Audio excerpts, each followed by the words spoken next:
الله أكبر الله أكبر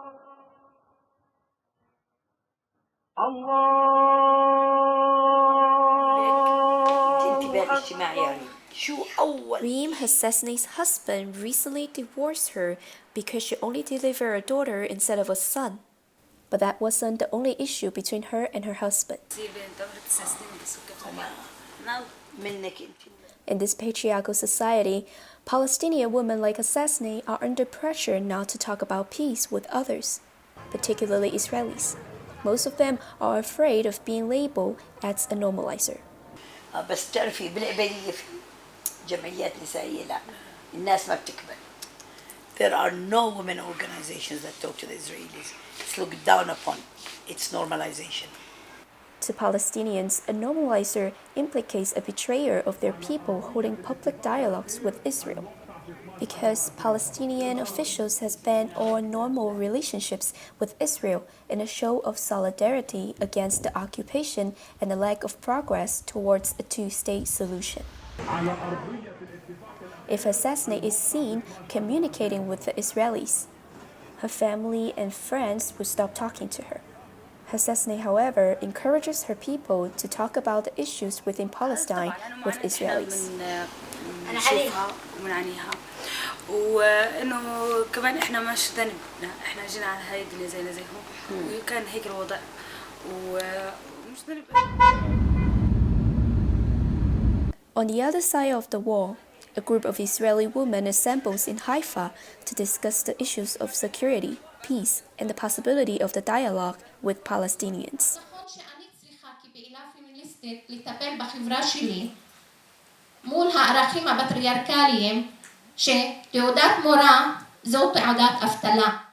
These women are members of Women Wage Peace, a non-profit women's activist group found just after the war of 2014. Their goal is to bring together women to discuss a mutual political agreement between Israel and the Palestinians. Amid so much despair over their children's death and endless violence, women forged the group hoping they might succeed when men haven't. Because our children are going to the army and going to fight. And as a mother and as a woman in this country, I can't stand by and let this situation continue, not for hurting my children and not for hurting any other child. And for me, soldiers are children. We need to break this cycle of violence, and it could be women who could do it. The lecturer, Naila Awad, says despite the group has not achieved any significant changes in politics, but they're on the way promoting equal rights for women towards gaining more women's representations at the table for a potential political agreement.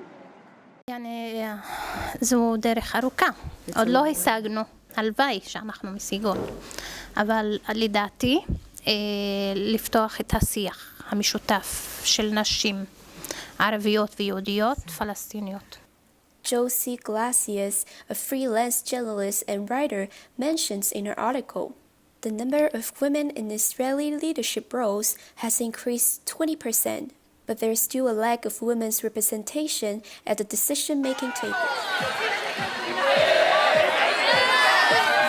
Glacius also says today's Israeli female parliament members mostly deal with social issues, such as family, children, and women's rights.